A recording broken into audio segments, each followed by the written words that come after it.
The Quiz Kids, brought to you by the makers of Alka-Seltzer. Alka-Seltzer for headaches. Alka-Seltzer for acid indigestion. Alka-Seltzer for cold distress. Yes, when these occasional ailments make you miserable, take Alka-Seltzer for really fast, really effective relief. And now, attention, class, listen closely. Here's your first question. If you combined the symbols for molybdenum, thorium, and erbium, what would you have? Say, there's a real puzzler. Did you folks at home get that? And can you answer it? Well, give it a try while we have roll call here in our classroom. And here they are, the Quiz Kids.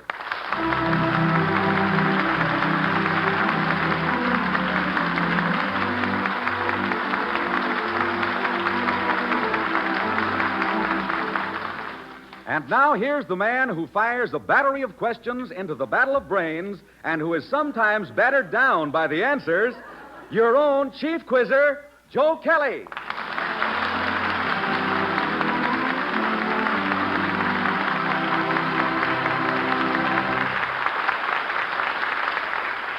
Thank you, Franklin Ferguson, and hello, everyone. Well, speaking of battles, we have a real one lined up for you today, friends. It's the Quiz Kids versus Quiz Kids' mothers. Yes, today on Mother's Day, the youngsters here in our classroom are going to match wits with their mothers, and, well, the sparks should fly. It's all in friendly fun, however. If you could see these kiddies, you could tell they're really mighty proud to have Mom attending school this afternoon. You know, just before we went on the air, each youngster gave his mother a beautiful corsage. And I can tell you, the four lovely ladies seated here in front of me look mighty proud and happy, too. Well, let's have roll call right now and identify them. Here we go. Sarah?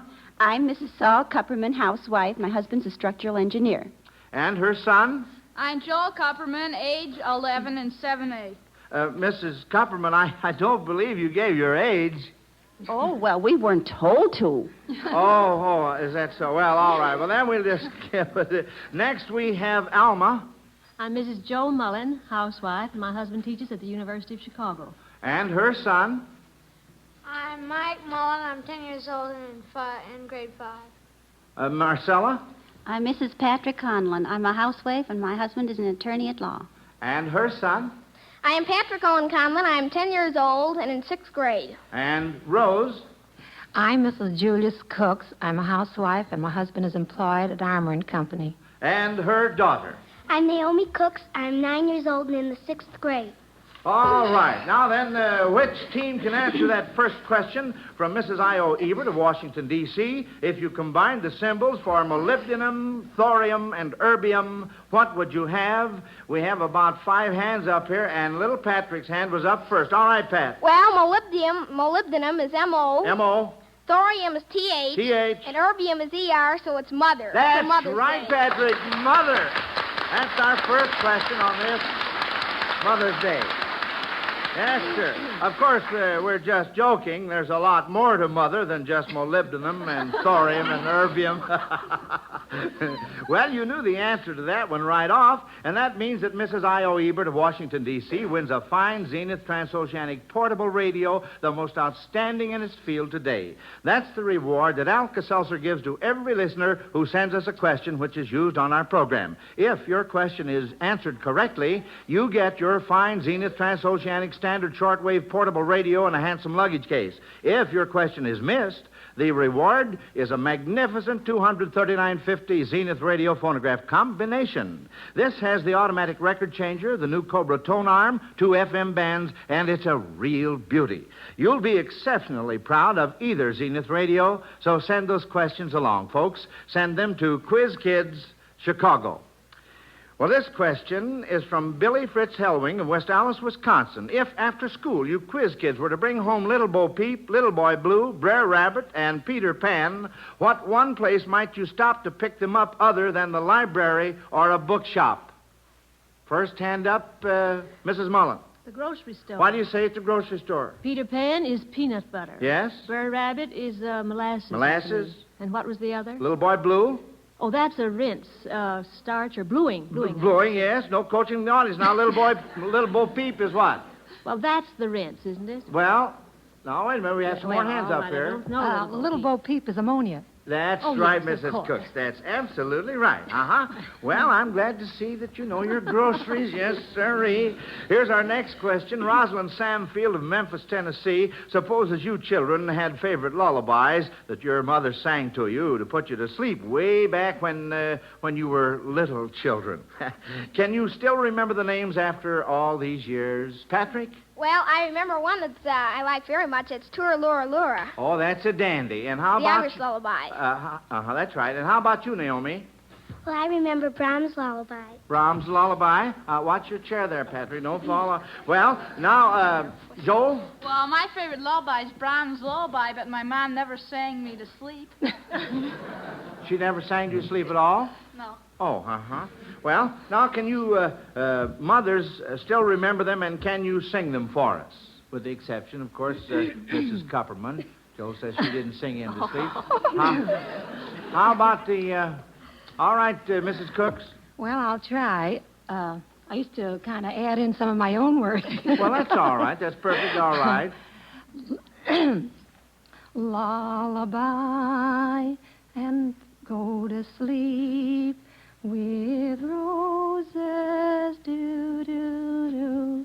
Go to sleep, Naomi dear.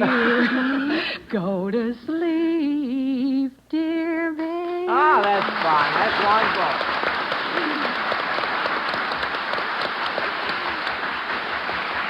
All right, how about you, Mrs. Conlon? I'll try, too. All right. Tura-lura-lura, tura-lura-lura,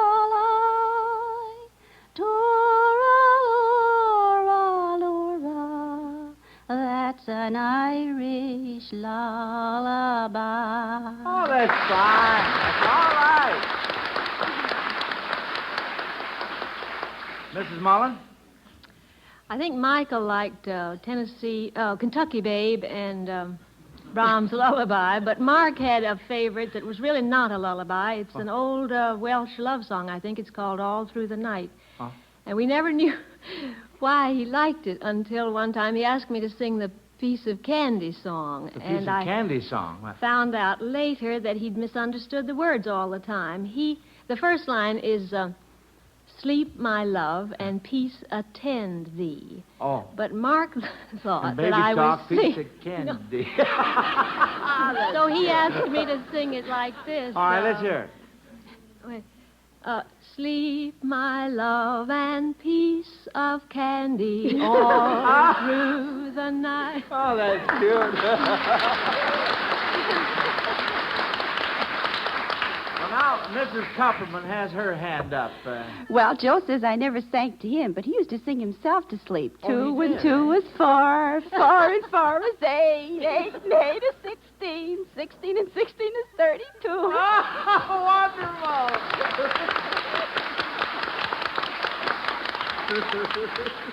It's just like Joel, yeah. Mathematically speaking, of course. Well, those were all very, very good, and we enjoyed them very much. Now, here's our next question. Tom Grishaber of Appleton, Wisconsin, says he often hears Latin expressions used in everyday conversation. He's curious to know just what is the literal translation of these phrases. The first one, alma mater, the literal translation. Mrs. Mullen. Tender mother. Well, you're pretty close. Pretty close.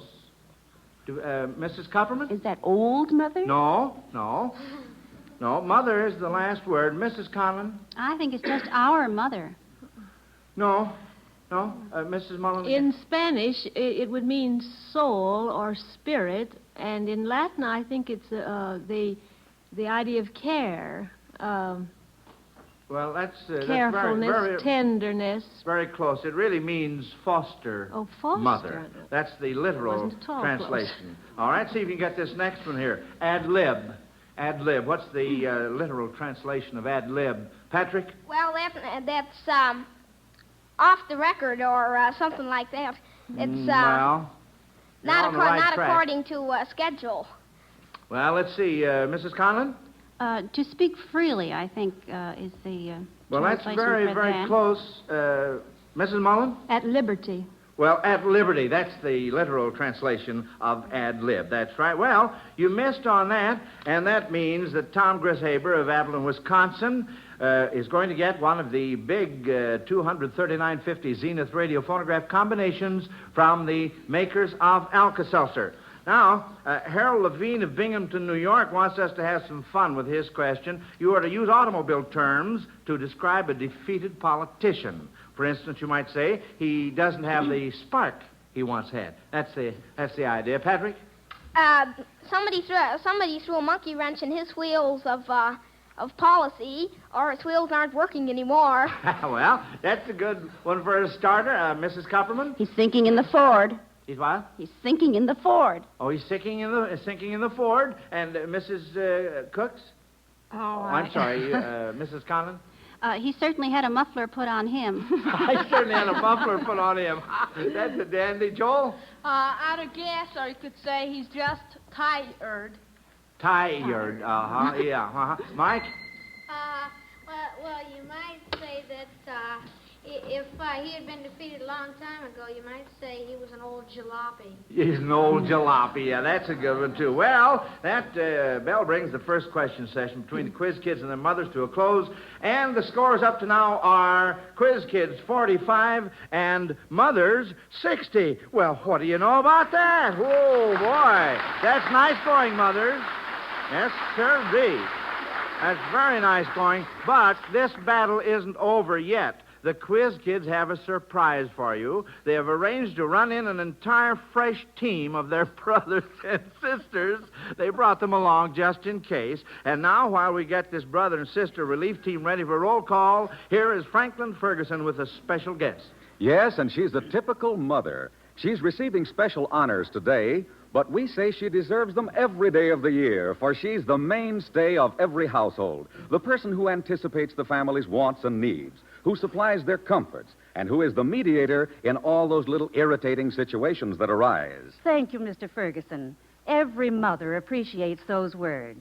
But in speaking of those little irritating situations that arise in every household, do you realize how often we mothers need help in straightening them out? Help? Let's see now. You wouldn't mean... Yes, indeed, I would mean Alka-Seltzer, as you very well know.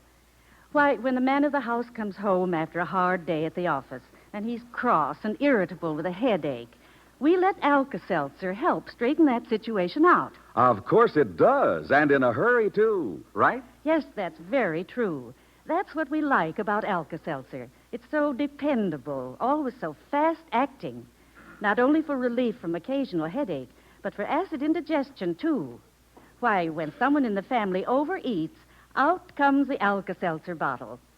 And when someone in the family has a cold, well, we found that Alka-Seltzer's ABC Cold Comfort Treatment is ever so helpful in relieving so much of the distress. Well, say, I certainly don't have to convince you that it's a good idea to get the extra package when you buy Alka-Seltzer. I know it is, Mr. Ferguson. I always ask for 2 packages of Alka-Seltzer instead of 1. And I can give you the reason in rhyme, too. An extra package on the side keeps the family well supplied. All right, now here we go with the second half of our contest, and this time, competing against their own mothers, we have Joel's sister. I'm Joel's sister, Harriet Coverman. I'm 13 years old and in 1A. Mike's brother. I'm Mike's brother. I'm Mark Mullen. I'm 7 years old and in 2nd grade. Patrick's sister. I am Pat's sister. I'm Sheila Conlon in 3rd grade. I'm 8 years old in 3rd grade. And Naomi's brother. I'm Naomi's brother, George Cooks. I'm 14 years old and in 8A. All right, here we go now with our double board. Mrs. Merle Hoffman of North Manchester, Indiana, points out that mothers oftentimes have very unusual situations to meet in connection with their children. What mother found she could identify her son by his peculiar habit of putting his hand over his face when she touched him? Harriet? Mrs. Canty in The Prince and the Pauper. That's right, the mother of Tom Canty. That's right, honey. Now, what mother sang so poorly in public on one occasion she thought she embarrassed her own son?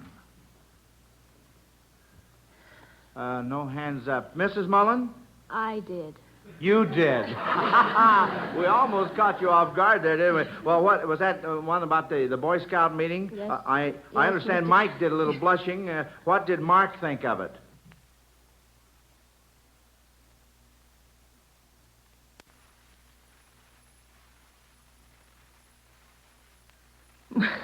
Well, Mark said that I hadn't embarrassed him, and I felt all right about it until he said, I just figured nobody would know you were my mother.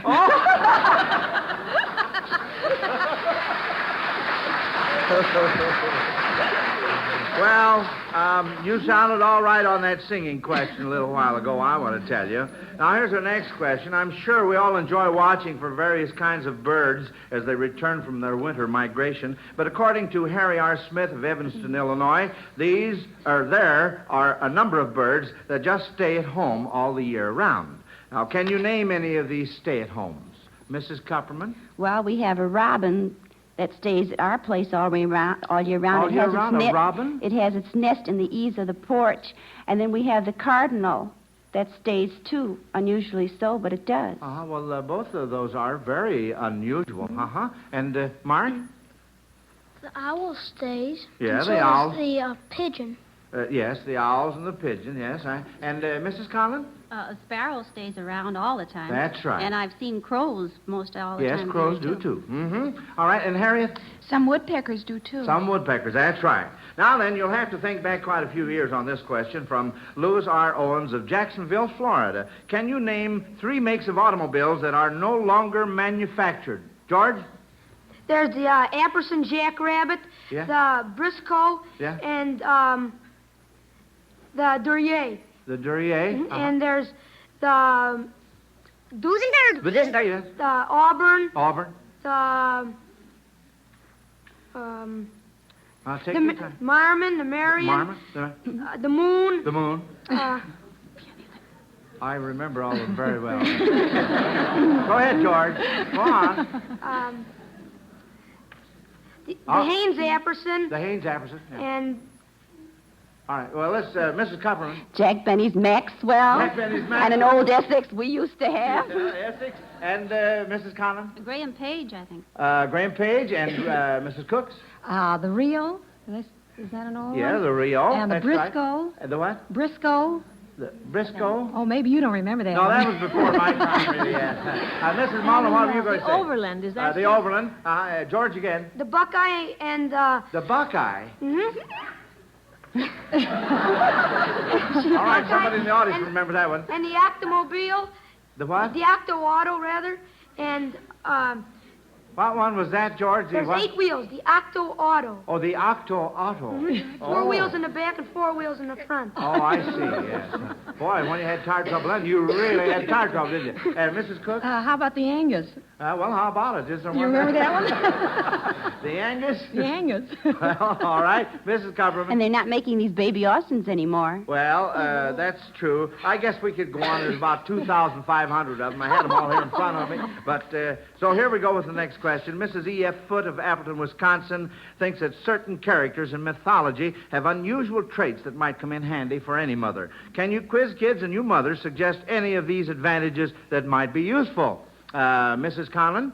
Well, yesterday when I went out to call Pat and Sheila in for dinner, I think I could have used Stentor's voice. He could be heard for 100 miles. Oh, yes. And then I could use a little bit of King Midas's golden touch with the price of things as they are today. Oh, say, you're right there. And the wisdom of Minerva in settling disputes. Yes. And Mrs. Mullen? Janice could look 2 ways at once. Well, that's right, yes, If Mother did that, why, she could play bridge and watch the baby at the same time, yeah. Sheila? Philemon and Bacchus received a magic picture from the gods that was eyes full of milk, and Mommy could use that with 3 children in the house. Well, you just bet you she could. Yes, sir. And Harriet? And Vulcan could fix anything around the house, and Mercury could run messages. There's nothing personal in that, insofar as your father is concerned. I mean, about fixing things around the house. Sheila again. Pegasus, the flying horse, Mommy could use that to get places faster, too. That's right, you bet. Well, now, here's an opera question from H.J. Lilienthal of the Bronx, New York. What opera begins in a boudoir and ends with a reproduction of a certain fair? What opera? Mrs. Conlon? I think that's Martha. That's right, the opera Martha. That's correct. What opera begins in a man's study and ends in a prison? Mrs. Mullen? Faust. Faust, that's absolutely right. Well, now, let's see what... here's a dandy. Yeah, now this question is from Miss H.M. Hendricks of Plant City, Florida, and you are to get 2 out of 3 parts. Name areas of land on the surface of the earth known as Greater and Lesser. Greater and Lesser. Mrs. Collins? Greater Antilles. That's right, Greater and Lesser. Antilles. Antilles, that's correct. Upper and Lower. Upper and Lower. Mrs. Cupper. Michigan. Upper and Lower Michigan, correct. Inner and Outer. Mrs. Collins. Mongolia. Mongolia. I asked for 2 out of 3. You gave me 3 out of 3. Well, before we have a try at this next question, here's Franklin Ferguson to question our listeners. Yes, Joe, and I know I'll get all hands up on this one. Here it is, folks. As you're sitting there relaxing, enjoying the leisure of this fine Sunday afternoon, don't you hate to think of getting up early tomorrow morning and going back to work? And say, it'll be twice as hard if you wake up with an annoying headache. You know, that occasionally happens. And I hope you also know what to do about it. If you've ever tried Alka-Seltzer, you do. That's for sure. Yes, thousands say there's nothing quite like Alka-Seltzer for really fast relief from a headache. The reason is this. Alka-Seltzer is already dissolved when you drink it. That means its pain-relieving ingredient, sodium acetylsalicylate, is really ready to go to work instantly. And because it's in sparkling solution, that effervescent base, Alka-Seltzer, gets there fast, gives fast relief. So it'll pay you to remember, when headache causes grief, misery can be brief.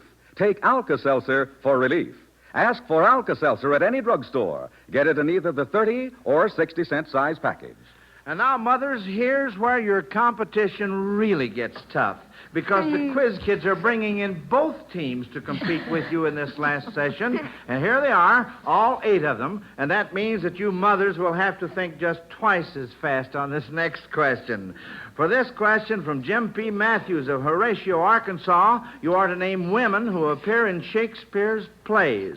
And I'll call on first one team and then the other. And you are to name one character at a time until one team fails to name one. All right, let's go. Women characters found in Shakespeare, and we'll start off with the mother's team first. Mrs. Cook? Ophelia. All right, kids? Portia. All right, mothers? Mrs. Collins? Nerissa. Kids? Naomi? Miranda. Mrs. Kupperman? Julia. Joel? Olivia. Mrs. Cooks? Hermione. Patrick? Amelia. Mrs. Conlon? Sylvia. Naomi? Catherine. Mrs. Cooks again? Gertrude. All right, Patrick? Lady Capulet. Mrs. Conlon? Desdemona. Joel? Hermia. Well, we had that before, No, Joel. there was 2 of them. I beg your Oh, pardon. no, Helena, I mean. Huh? Helena, I mean. All right, fine. Mrs. Mullen? Cleopatra. Cleopatra. Pat? Imogene. All right, Mrs. Cooks? Viola. Joel? Lady Percy. Mrs. Conlon? Gertrude. Naomi? Lady Montague. Mrs. Cupperman? Juliet. Harriet? Hero. All right, Mrs. Cooks? Lady Macbeth. After all, there's only 12 here, you know. Patrick? Charmian. All right, Mrs. Kupperman? Beatrice. Naomi? One of the witches from Macbeth. Mrs. Mrs. Conlon. We're getting down the bottom of the barrel here. I can Lady see that. Macduff. Mrs. Conlon. Lady Macduff. Lady Macduff. Patrick? Iris. Mrs. Mullen? Olivia. I think we had Olivia Yeah, we did. before. I gave Pretty sure we did. Can you think of another one real quick? Oh, All right. Yes, one of the other witches. One of the other witches. Oh, fine. Wonderful. That's the stuff. Yeah, all right. All right, then, kids, how about Joel? The 3rd witch. The 3rd witch. I knew that was coming. All right, mothers, we're back to you now. Mrs. Mullen? Rosalind. Rosalind? All right, Naomi? Hamlet's mother. Hamlet's mother? Mrs. Cook? Isn't there a Rosalinda? Well, it could be. I've got a list here as long as that list of cars we used. It's Rosalind. Huh? It's Rosalind. It's Rosalind, isn't it? Rosalind. I'm pretty sure it's Rosalind. All right, Joel? Cecilia. Cecilia. Mrs. Conlon? Aliana.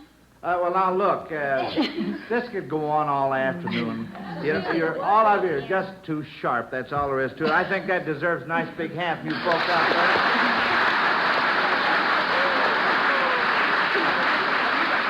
So, Well, to keep peace in the family, we'll just call that a tie on that one. Well, let's have an expression of ideas from both you mothers and children on this subject suggested by Mrs. Frank M. Sherlock of Cranford, New Jersey. Do you believe that children should be seen but not heard? All right, Mrs. Copperman. I think that children should have a right to be heard and to express their ideas, but properly. All right, Mike? Well, I think if the Quiz Kids was going to be here, children should be heard, because if they weren't heard, there wouldn't be any Quiz Kids. Well, now, what do you know about that? Yes, sir. That's right. How about the rest of you mothers? Would you like to get in on this? Mrs. Cooks? Well, I'm inclined to agree along those lines. You are? Yes, definitely. And Patrick? Well, sometimes some people I have a little habit of being heard too much, but of course I think that being heard is all right too. Oh, you're in favor of you then, in other words, huh? Mrs. Collins? I think children should be trained to be able to express their thoughts when they're asked to do so, or when the occasion arises that in the audience would like to hear what they have to say. Yes, But I don't think that they should be taught to be too forward. Mm-hmm. And Harriet? I think it depends on the time and the place. The time and the place. I think that's very, very logical. And next to you, here's little Mark here. Mark, what do you think, son? I think it's all right if they don't do it too much. It's all right. They Don't do it too much. Now, how do you like that? He's a very serious little fellow, too, and he really means it. And Naomi? I think it's all right that children should be heard. You think it's all right? Well, okay. I guess that just about covers that very nicely. Now, let's see. We all know what names you mothers chose for your children, but Mrs. E.K. Chapman of Brooklyn, Massachusetts, wonders if you could make a good guess at what names are considered first and second in popularity for boys and for girls. Incidentally, if you happen to read the recent Gallup poll on this, you won't have to guess. All right, now let's see. We have Mrs. Mullen. Her hand is up. John is the most popular boy's name. That's right. That's number one, place number one. William is second. William is second. That's right. Now, how about the girl? Mary is first. Mary is first. And is it Elizabeth? Elizabeth is second. That's right. Yes. Well, there's the old school bell, and what a contest we've had. The judges will be ready to tell us which is the winning team in just a moment. While we're waiting to find out whether it's the mothers or the Quiz Kids, here's an important message for all you mothers listening in. Mothers, are you having trouble getting your children and your family to take their vitamins every day? Try giving them one-a-day brand multiple vitamin capsules. Each one-a-day brand multiple capsule contains all the vitamins for which the amount needed for grown-ups and children has been established. What's more, one capsule every day is all they take. And one-a-day brand multiple vitamin capsules are low in cost, a full 2-month supply for only $2. Ask your druggist for one-a-day brand vitamins, good for growing children and adults. Remember, for vitamins the easy way, for vitamins the thrifty way, the brand you want is one-a-day. Well, here's the big news, folks. The final score for the entire Battle of Brains today, Quiz Kids 134 and Mothers 199. Hooray!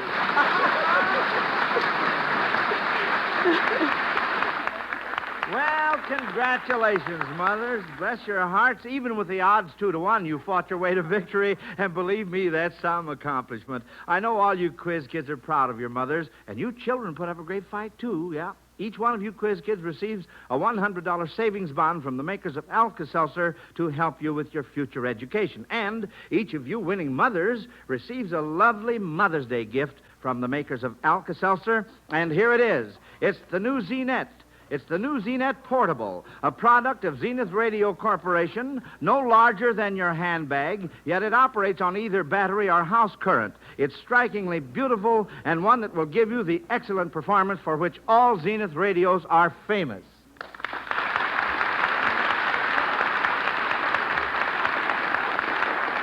Well, we were certainly happy to have you mothers with us this afternoon, and we all had a great time. And next Sunday, we're calling back our winners of 2 weeks ago. That's Joel Copperman, Lonnie Lundy, and Naomi Cooks, to compete with 2 new Quiz Kids, Noreen Novick, 14, and Whit Humphrey, age 11. And now until next Sunday, when I hope all you listeners will plan to attend school, this is Joe Kelly dismissing class. Goodbye, kids. Goodbye, Mr. Kelly. Goodbye, mothers. Goodbye, Mr. Kelly.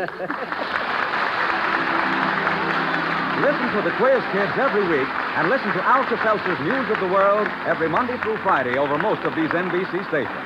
This is Franklin Ferguson speaking.